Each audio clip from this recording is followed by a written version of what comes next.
Kali ini kita akan melanjutkan bab kelanjutan dari bab sebelumnya, yakni masalah bid'ah fi bid'ati wa aqsamiha.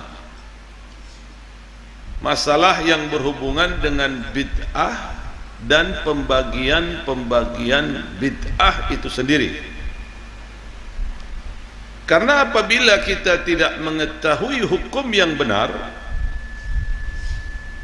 sedikit saja terpeleset amalan itu akan menjadi bid'ah yang dolalah, bid'ah yang sesat, bid'ah yang dimurkai oleh Allah dan Rasulnya. Maka dari itu kita harus mengetahui makna bid'ah itu sendiri. Bid'ah itu poinnya hal yang tidak terjadi di zaman Nabi. Cuman tidak semua hal yang tidak terjadi di zaman Nabi itu dikatakan bid'ah yang dhalalah. Tidak. Ada bid'ah yang hasanah, ada bid'ah yang dhalalah, atau bid'ah gabihah, atau bid'ah yang madmum, yang tercelah.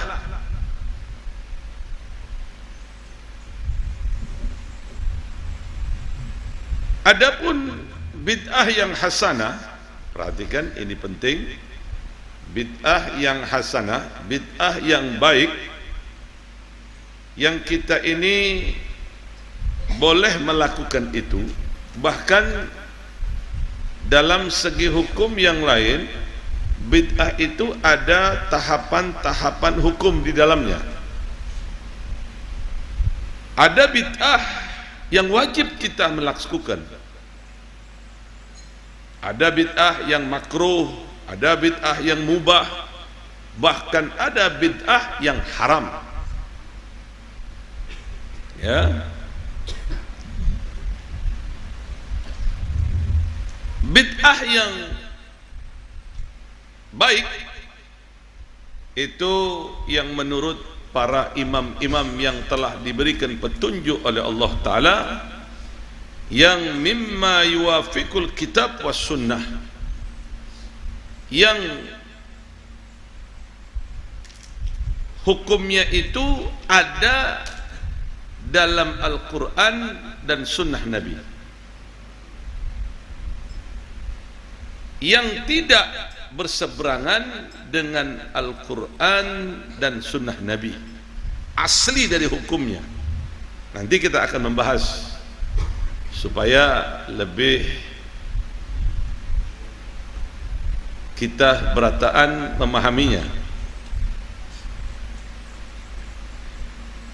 Min haitsul itsar wal anfa wal aslah, dari segi keutamaan, dari segi permasalahan-permasalahan di dalamnya. Seperti contoh, ya, bid'ah yang wajib,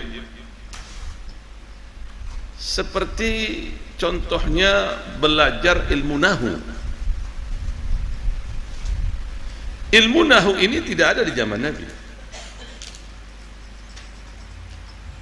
Ilmu nahu ini wakila yang menemukan dalam riwayat adalah Sayyidina Ali bin Abi Thalib. Makanya dinamakan ilmu nahu itu ilmunya Ahlul Bait. Belajar ilmu nahu ini wajib. Kalau tidak akan berubah makna semuanya. Seperti contoh membaca kitab. Salah membaca kitabnya tanpa disertai dengan nahu, pengetahuan ilmu alat nahu, maka akan berubah maknanya. Makanya belajar ilmu nahu itu wajib. Ya. Contohnya bid'ah-bid'ah yang diperbolehkan ini seperti kafi'l sahabati fi jam'il qur'ani fil mushafi seperti amalan-amalan para sahabat ini mengumpulkan Al-Quran dalam tulisan satu Quran 30 juz, satu buku Quran dalam 30 juz. Artinya dahulu itu para sahabat itu hafal Al-Quran. Artinya para sahabat itu meletakkan Al-Quran itu di dalam dadanya. Sayyidina Abu Bakar Siddiq pada saat itu menjabat sebagai pemimpin tertinggi Khalifatul Rasul, meneruskan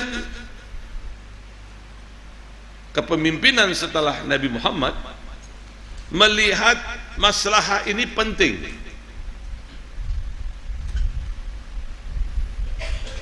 Mengingat para sahabat yang hafal Quran itu sebagian dari mereka telah meninggal dunia. Sebagian dari mereka ada yang mati dalam peperangan. Sebagian dari mereka ada yang mati dalam usia lanjut. Sayyidina Abu Bakar Siddiq melihat permasalahan ini adalah permasalahan yang sangat penting dan Al-Quran harus diselamatkan. Karena apabila para penghafal Quran dari sahabat-sahabat Nabi yang mulia ini meninggal dunia, maka hilanglah Quran semuanya. Sampai saat ini kita tidak akan bisa merasakan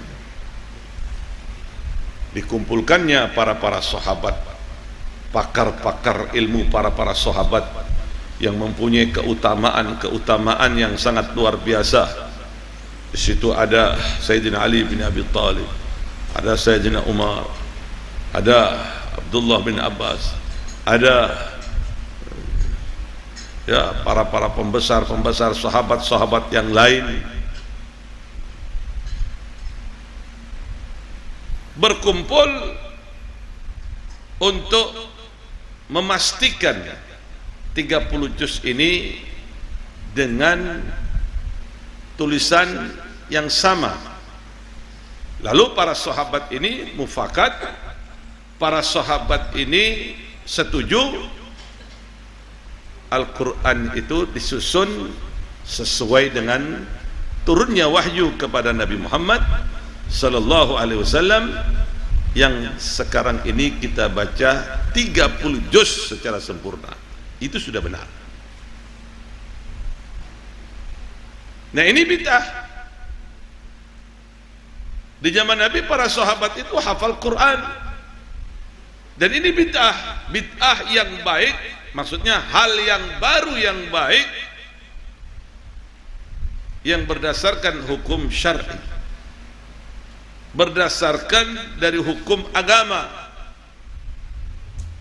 ya. Demikian juga wa jam'in nasi lis-salat tarawih, mengumpulkan orang pada waktu itu untuk salat tarawih. Di zaman Nabi masih hidup, tidak ada Nabi Muhammad melaksanakan salat tarawih selama 1 bulan itu di masjid, tidak ada.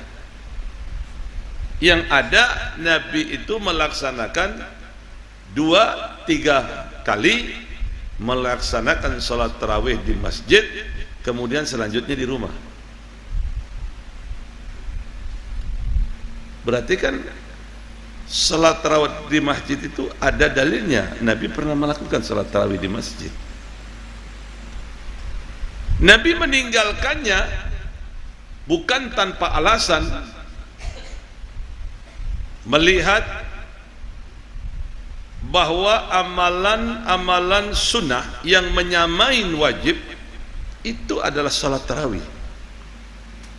Tidak ada amalan sunnah yang menyamain, hampir menyamain wajib amalannya kecuali sholat tarawih.